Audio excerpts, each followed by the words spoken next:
Welcome to Career Talks, presented by LinkedIn. I'm Andrew LaCivita. So, you've been invited to an interview. Great. But what are the most common questions you can anticipate being asked, and how will you answer them? Well, in this video, we bring you the best advice and recommendations from hiring professionals to help give you the confidence to nail the interview and showcase the very best of your personality, skills, and expertise. So when it comes to interview questions, and there are so many, there's all the common ones, but what do you see as the main issues that people run into? Employers generally use three different formulas or formats, let's call them, to ask you questions about your past and about your future. And I think that's what we're going to chew on today is what are those? And you might have heard these by different names, but generally speaking, you've got behavioral interview questions, which effectively go after or help the interviewer try to determine what your behaviors were in the past, what traits or characteristics based on how you acted or behaved. There's also project-specific questions. These are more domain-specific how-tos, things about your subject matter expertise. How did you do that task? How did you do that project? And then the third one is situational questions. These are the what would you do questions. So we've got this problem. How would you solve it? We're hiring you to build out this team. How would you do it? Case studies, those kinds of things. So just to recap, I think it's understanding based on the different question types, what information the employer needs. So behavioral, project-specific, and situational. They might be called some different things by different people, but generally that's what you need to address.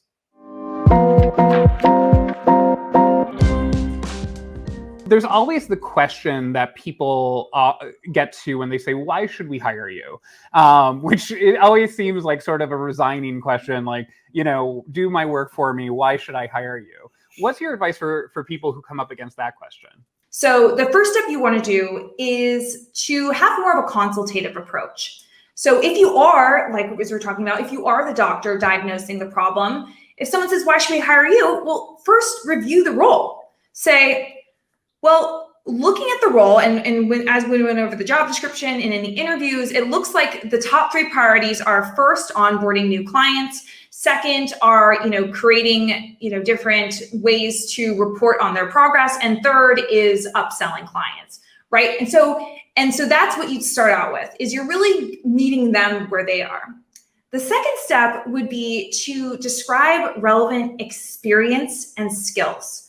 So now you would talk about when in your past have you done those things? And say, well, for example, I built out the onboarding process at my last company for new clients where we're able to, have the ramp up time go from X to Y. And you're giving them examples so that they understand your expertise and how that connects to their goals. And third, you want to ask the interviewer. And this is one of my favorite parts, Andrew, is making any interview a conversation. And since you are being this doctor, you're diagnosing the situation, you'll ask them, does that align with what you're seeing? Are these the types of priorities you're seeing for this role? Madeline, I guess the next question, and this is probably one of the ones that I hear people get tripped up on the most, is the classic, tell me about yourself. Because a lot of people, they're great at maybe talking about the skills they have or past experiences. But when it comes to actually defining yourself and knowing how to describe yourself, people sort of go like, how should people answer that question? You first, step one, want to say who you are. When I say who you are, I'm talking about your profession. So I'm a human resources leader in the technology industry who specializes in high growth startups. Okay, so it might be as simple as that. The second step is your highlight reel. So focusing on several different accomplishments you've had in your past or examples of your work that are actually pertaining to what they're looking for, not just your most fun and interesting accomplishments, like you traveled to 40 different companies. No, like, are you a good HR manager or not? Not, are you well traveled? And then the third step is why this opportunity. So kind of wrapping it up for them into a nice little bow of why is this the best next step for you? I I love that question. I want that question, because the mistake question is, tell me about a time you failed. What is your greatest failure? What's your biggest mistake? Any regret, any of those. Okay. The mistake. Okay. Philosophically, we all need, if I'm making mistakes, I know I'm doing the right thing. As weird as that sounds, because you cannot possibly advance until you do this. So the most important thing that the employer is looking for isn't what the mistake was. It was how you responded to the mistake that you made and what was the outcome. So what you have a chance to do here is explain your attitude. Mistakes, those don't bother me as long as those are mistakes of commission, not omission. I want to be aggressive in what we're doing. And there was this time when I made this mistake. We had a scenario where we had an engineer once, and he made a mistake. He was an aerospace engineer. The cap of somebody's pen fell off in the space shuttle. It contaminated it. They had to come up with a new process. So what you want to do is you want to tell them what the mistake is and why it was beneficial that the mistake occurred. That could be, we implemented a new process as an aerospace company. We implemented a new process as a team, so the risk was mitigated and that mistake wouldn't happen again. But you want to choose a mistake where you solved it by building a solution that eradicated any or eliminated the possibility of any future mistakes. That's the gold standard of the mistake question. A weakness, I think, is a generally unfair question. We don't have weaknesses. The weakness we have to determine, is it a weakness that we have to overcome, or is it just a weakness? If you're not on the sales team, you don't have to be great at sales. You need to be great at something else. And if your weakness is sales, that might not be something you need to work really hard on. So when you're choosing a weakness, what I generally tell people to do is you can offer up something where you have limited experience. So it's not something that you do poorly. It's something you haven't had a chance to do that is a skill that needs to be grown. And hopefully you're choosing something that is not vital to the position you're interviewing for. So you want to try to choose something where that's kind of the makeup. So it's, one of my greatest weaknesses is I don't have as much experience working in these types of solutions here, or something that's not completely related to the position itself. That's the way I would choose those. And then pick something. You don't need to be totally over the top. Just pick something that you would like to grow, but that isn't as vital to getting hired. One of the other questions that always comes up in interviews, and it's almost cliche at this point, are strengths and weaknesses. And I think, I want to take them individually because usually people do get them individually. And, when people say, what are your strengths? How should people answer that without coming off as obnoxious? So let me pop up some of the steps you want to do for strengths question.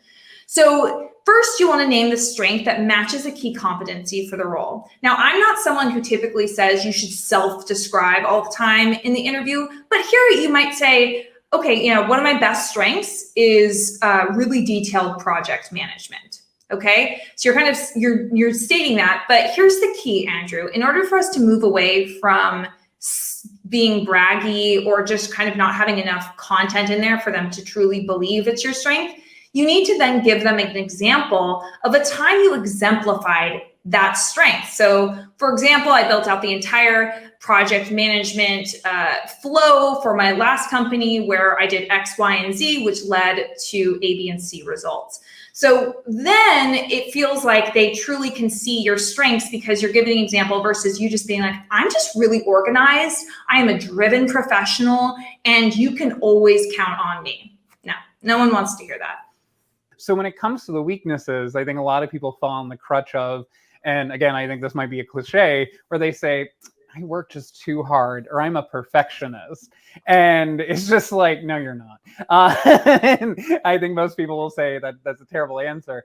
So here's what you want to do is you want to first kind of understand something that you're not that great at.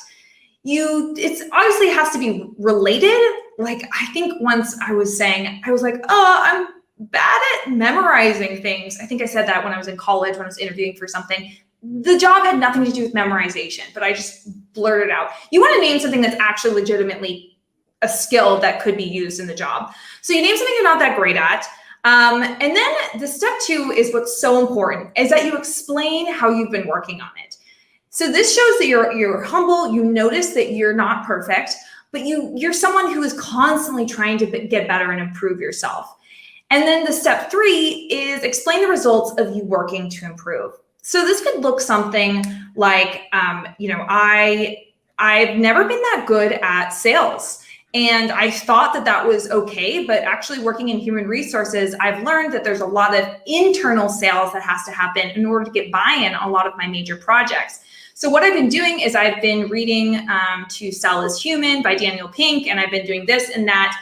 And what I found is the last time I had a major proposal for a learning and development initiative that was going to have a budget of over $40,000, I was able to push it through 3 weeks faster because I started to integrate some of these selling principles. I still think I have a long way to go, but it's something I really want to keep working on, especially as I'm trying to gain higher leadership positions. So that could be an example of something you would say. So let's take the first one first. When somebody asks, well, why did you leave your last job, or why are you willing to leave your last job? I don't believe in talking poorly about any company. This world is a very small world. Things come back to you. But I might put it in the position of what benefit the new job would have for you. So when I'm asked that question, I will often say, I am seeking out more access and influence. And I believe this new role and what you all are doing allows me to use the skills that I've built in my current company and the prior companies to really achieve. Now, if people really drill down and really, but what was it about the company? What didn't you like? And they really put you on the spot. I would highlight things that people can all relate to.